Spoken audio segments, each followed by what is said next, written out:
श्री गणेशाय नमः। शांताकारं भुजगशयनं पद्मनाभं सुरेशं विश्वाधारं गगनसदृशं मेघवर्णं शुभांगं लक्ष्मीकान्तं कमलनयनं योगिभिर्ध्यानगम्यं वन्दे विष्णुभवभयहरं सर्वलोकैकनाथं। प्रह्लाद नारद पराशर पुंडरीक व्यासाम्बरीश शुक शौनक भीष्मदालभ्यान् रुक्मांगदार्जुन वसिष्ठ विभीषण आदीन पुण्यानिमान परम भागवतान् स्मरामि।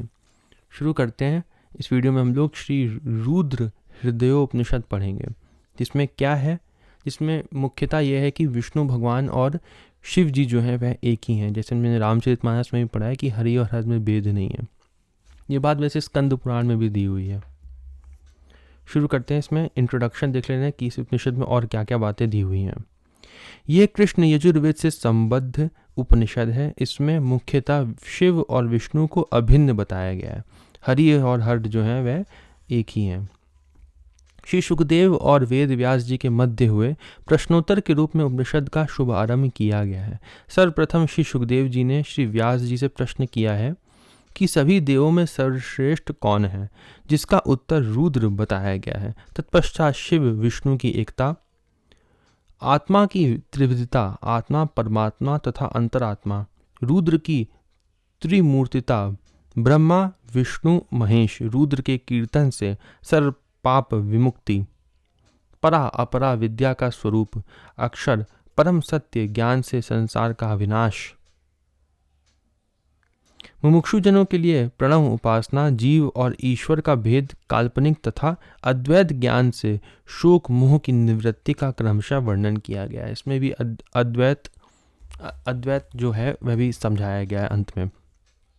ये उपनिषद विभेद बुद्धि को दूर करके अभेद बुद्धि का ज्ञान कराने में अतीव उपयोगी है। आज के विभ्रमित समाज के लिए ऐसी उपनिषद विद्या नितांत उपयोगी है। ये अद्वैतवाद को अच्छे से समझाता है। शुरू करते हैं। तो रुद्र हृदय, योग कुंडली, भस्म जाबाल, रुद्राक्ष जाबाल और गणपति, ये 5 उपनिषदें ओम प्रणव के मूल तत्व का विवेचन करती हैं। तो हम लोग इसमें से कौन सा पढ़ रहे हैं? रुद्र हृदय पढ़ रहे हैं। यही ब्रह्म ज्ञान से संबंधित यज्ञ के 5 महामंत्र कहलाते हैं। इन्हें ही श्रुति के महावाक्य कहा गया है। श्री सुखदेव जी ने अपने पिता श्री व्यास जी के चरणों में शीश झुकाकर प्रणाम किया और निवेदन किया, भगवान, सभी वेदों ने किस एक देव का उल्लेख किया है और संपूर्ण देवों का वास किस एक देव में है?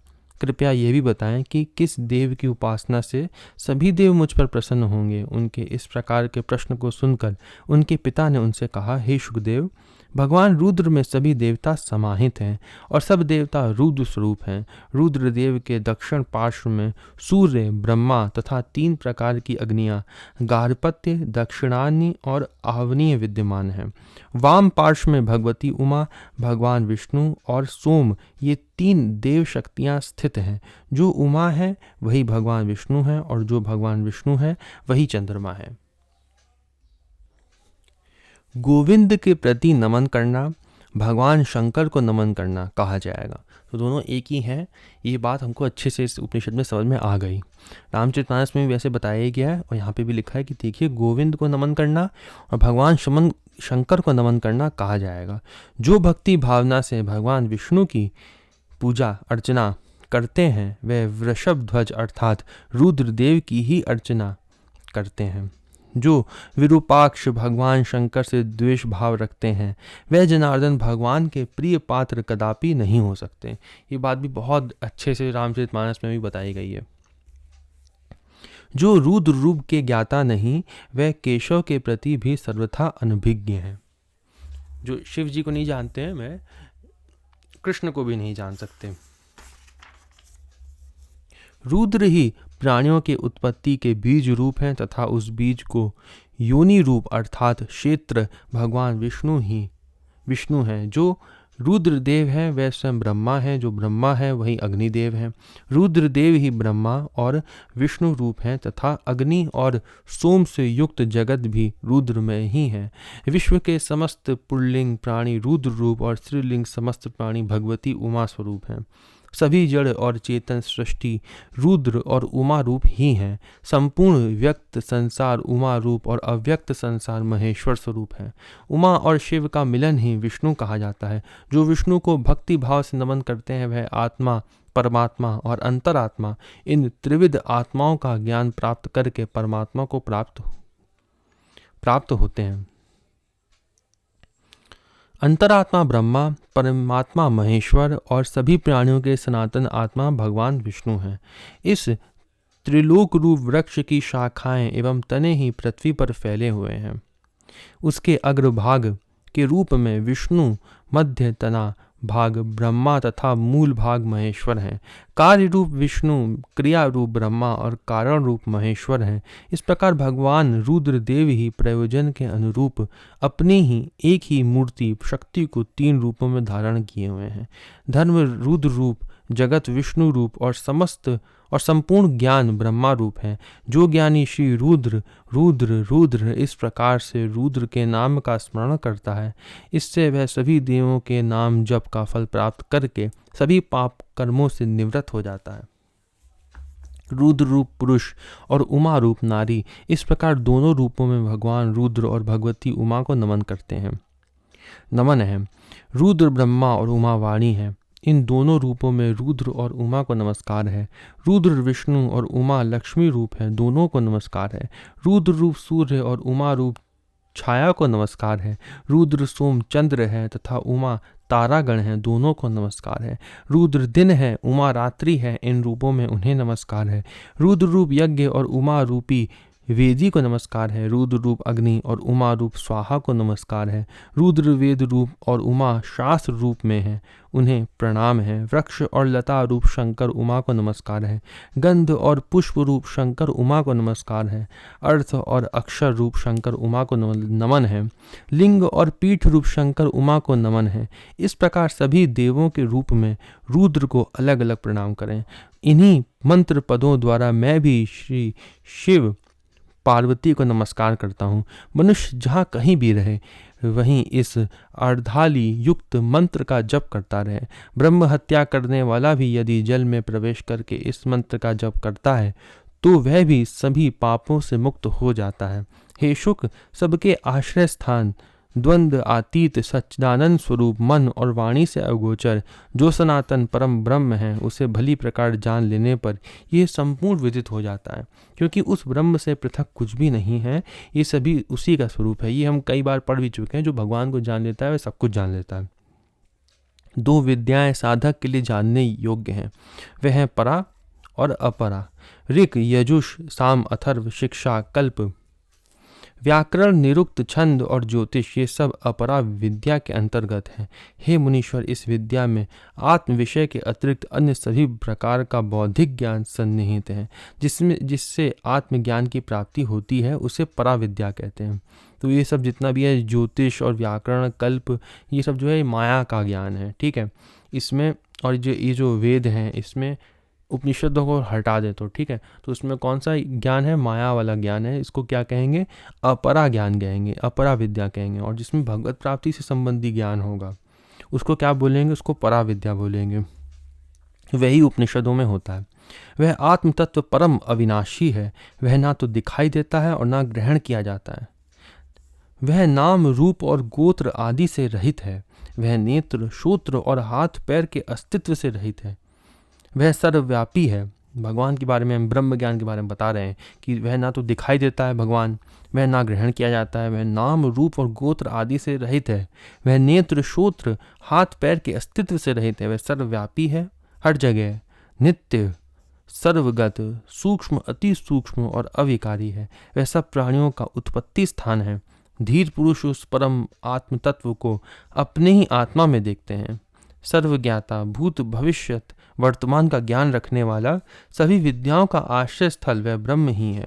वो सर्वज्ञाता, उसको सब कुछ पता है। ज्ञान ही जिसका तप है, उसी से भोक्ता एवं अन्न रूप इस जड़ चेतन जगत की उत्पत्ति हुई है।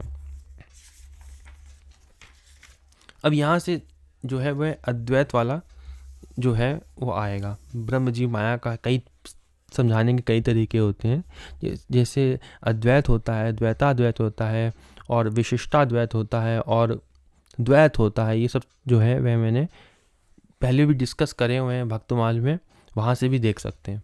यहाँ पे इस उपनिषद में हम लोग अद्वैत वाला देखेंगे कि कैसे अद्वैत से हम ब्रह्म जी माया को समझ सकते हैं। सत्य की तरह प्रतीत होने वाला यह संसार ब्रह्म में उसी प्रकार स्थित है जिसे रस्सी में सर्प का आभास होता है। ये यहीं से अद्वैत वाला शुरू हो गया। अविनाशी ब्रह्म सत्य है, ऐसा ज्ञान रखने वाला मनुष्य मोक्ष पद को प्राप्त करता है। ज्ञान द्वारा ही संसार रूपी पाश को काटा जाना संभव है, कर्म से इसे नहीं काटा जा सकता। अतएव साधक को श्रोत्रिय ब्रह्मनिष्ठ अपने गुरु के पास ज्ञान के लिए विधि पूर्वक जानना चाहिए। ये बात भागवत में भी लिखी है कि जो गुरु होता है वो कैसा होना चाहिए, श्रोत्रिय और ब्रह्मनिष्ठ होना चाहिए, जिसको हम ये गुरु की परिभाषा भी बोलते हैं। और इसका अर्थ क्या होता है श्रोत्रिय ब्रह्मनिष्ठ का? जो थ्योरी भी जानता हो और जो प्रैक्टिकल भी करा हुआ हो, मतलब जो केवल शास्त्र पढ़ रहा हो और भगवत प्राप्ति जिसकी ना हुई हो, उससे मत सीखो, उस गुरु के पास मत जाओ। उस गुरु के पास जाओ जिसकी भगवत प्राप्ति हो चुकी हो, जो प्रैक्टिकली कर चुका हो सब कुछ। जो जैसे निष्काम कर्मयोग के बारे में कोई बता रहा है, अगर उसने स्वयं निष्काम कर्मयोग नहीं किया है तो उसके पास मत जाओ। जो श्रोत्रिय हो, ब्रह्मनिष्ठ हो, दोनों होना चाहिए, थ्योरेटिकल और प्रैक्टिकल दोनों होना चाहिए, उसके पास जाओ। शास्त्र ऐसा कहते हैं। ज्ञान प्राप्ति के लिए विधिपूर्वक जानना चाहिए। ऐसे साधक को गुरु आत्मा और ब्रह्म के अभिन्न स्वरूप का बोध कराने वाली पराविद्या प्रदान करें। हृदय गुहा में स्थित उस अक्षर ब्रह्म का जो साधक साक्षात्कार कर लेता है, ऐसा साधक अज्ञान रूपी महाग्रंथि को काट कर सनातन शिवत्व को प्राप्त करता है। मोक्ष की इच्छा रखने वाले साधकों के लिए अमृत स्वरूप सत्य परमात्म तत्व जानने योग्य है। प्रणव को धनुष और आत्मा को बाण की संज्ञा दी गई है, जिनसे ब्रह्म रूपी लक्ष्य का वेधन आलस्य प्रमाद का परित्याग करके करना चाहिए। लिखा है कि आलस्य त्याग करना चाहिए। लक्ष्य को वेधने वाले बाण की तरह ही साधक को ब्रह्म में तन्मय हो जाना चाहिए। ब्रह्म रूप लक्ष्य सर्वगत है, हर जगह है लक्ष्य। आत्मा रूप बाण सब और मुख वाला है, परंतु यदि साधक रूप वेद्धा भी सर्वगत हो तो शिव रूप लक्ष्य का संधान करना सुनिश्चित हो जाता है। जिस परमात्मा के पावन धाम में सूर्य और चंद्र के विग्रह प्रकाशित नहीं होते, जहाँ वायुदेव और समस्त अन्य देवताओं की भी पहुंच नहीं, ये जो धाम मिलता है ना भगवान का, जब उसके बारे में लिखा गया कि वहाँ पे ये जो माइक सूर्य चंद्र और वायुदेव ये सब नहीं होते हैं, वहाँ सब कुछ दिव्य होता है। वहाँ ये देवता भी नहीं होते हैं, अन्य देवताओं की भी पहुँच नहीं वहाँ पे। वही परमात्मा साधक द्वारा चिंतन किए जाने पर शुद्ध एवं निर्गुण स्वरूप से प्रकाशित होते हैं। इस देह रूपी वृक्ष में जीव और ईश्वर रूपी दो पक्षियों का निवास है। दो पक्षी, ये उदाहरण अनेक जगह भरा पड़ा है, सारे शास्त्रों में होता है कि एक वृक्ष है जिसमें दो पक्षी बैठे हैं, एक पक्षी जो है वह फलों को खा रहा है और एक पक्षी जो है उसको केवल देख रहा है। देखते हैं यहाँ पे यही लिखा है। इस देह रूपी वृक्ष में हृदय में जो होता है ना, हृदय में स्थित होते हैं जीव और भगवान। जीव के अंदर ही भगवान होता है स्थित। जीव की जो आत्मा जो होती है उसको भगवान का शरीर भी कहा जाता है। ठीक है, तो जीव और ईश्वर रूपी दो पक्षियों का निवास है, जिनमें जीव रूपी पक्षी तो कर्म का फल भोगता है, परंतु ईश्वर कर्मों का भोगता नहीं है, केवल दृष्टा भर है, वो केवल देखता रहता है। भगवान जो है हमारे कर्मों को देखता है, हमको हमेशा देखता रहता है और हमारे कर्मों का हिसाब रखता है और उसका भोग भी देता है कर्मों का, कि हमने कितने कर्म करे, और उसका भोग भी देता है। हमेशा हम लोग को भगवान देखते रहते हैं, 24 घंटे भगवान हमको देखते रहते हैं। ईश्वर कर्म फल का भोक्ता ना होकर मात्र साक्षी रूप में प्रकाशमान रहता है। जीव और ईश्वर के भेद की कल्पना माया के आधार पर ही की गई है। घटाकाश और मठाकाश जिस प्रकार आकाश के ही कल्पित भेद हैं, उसी प्रकार परमात्मा के जीव और ईश्वर रूप भेद भी कल्पनाजन्य है। वास्तव में चिद रूप जीवात्मा स्वयं ही सदा साक्षात शिव है। जीव और ईश्वर में चिन्मय उपाधि से युक्त आकार भेद से भिन्नता परिलक्षित होती है, स्वरूप से भिन्नता नहीं है। यदि वास्तव में ही स्वरूप भेद हो तो दोनों का चित्त स्वरूप ही विनष्ट हो जाएगा, क्योंकि दोनों चेतन है। इसलिए बताया गया कि दोनों जीव और ब्रह्म जो है वह एक जैसे हैं। चित्त से चित्त की भिन्नता चिदाकार स्वरूप से नहीं, अपितु ये जड़ रूप उपाधि से ही कल्पित है। यदि भेद दृष्टि है तो यह जड़ता युक्त ही है। चित्त तो सभी जगह एक जैसे स्वरूप वाला है। युक्ति और प्रमाण इन दोनों से ही चित्त की एकता ही की परिपुष्टि होती है। अतएव चित्त के एकत्व का बोध हो जाने पर मनुष्य ना तो शोकग्रस्त रहता है और ना मोह बंधन से जकड़ा रहता है, अपितु इनसे मुक्त हो जाता है। उसे अद्वैत परमानंद स्वरूप शिवत्व की प्राप्ति हो जाती है। सत्य रूप चिदघन ईश्वर समस्त संसार के आश्रय स्थान है। मनीषी जन वह मैं हूँ, वह परमात्मा मैं ही हूँ, ऐसा निश्चय करके शोक से रहित हो जाते हैं। स्वयं ज्योतित सर्वसाक्षी ईश्वर को स्वकीय अंतःकरण में वही पुरुष देख पाता है जिनके कषाय कल्मषों का क्षय हो चुका है, जिनका इसका अर्थ क्या हो, जिनका अंतःकरण शांत हो जाता है, वही भगवान को देख सकता है। परंतु जो प्रपंच आत्मक माया से लिप्त हैं, जिनका भी अंतःकरण शुद्ध नहीं हुआ है, वह उनके दर्शन लाभ से वंचित रह जाते हैं, उनकी भगवत प्राप्ति नहीं हो पाती है। पहले अंतःकरण शुद्ध करना पड़ेगा, जिसको कहते हैं कि 3 दोष होते हैं, मल विक्षेप आवरण मन में, वह तीनों दोषों को हटाना पड़ेगा पहले, तभी हम भगवान को देख सकते हैं। जो महापुरुष आत्मस्वरूप के ज्ञान से युक्त है, ऐसे पूर्ण सिद्धावस्था को प्राप्त योगी का कहीं आवागमन नहीं होता, पुनर्जन्म नहीं होता। फिर उसका जिस प्रकार संपूर्ण आकाश का कहीं आना जाना नहीं होता, उसी प्रकार आत्मज्ञान को प्राप्त करने वाला ज्ञानी पुरुष भी कहीं गमन नहीं करता। जो मनीषी निश्चित ही परब्रह्म को जानने वाला है, वह स्वकीय स्वरूप से अवस्थित होकर स्वयं सच्चिद आनंद ब्रह्म ही कहलाता है। इस प्रकार ये उपनिषद पूर्ण हुई। यहाँ पे ये उपनिषद समाप्त होती है। ओम नमो भगवते वासुदेवाय।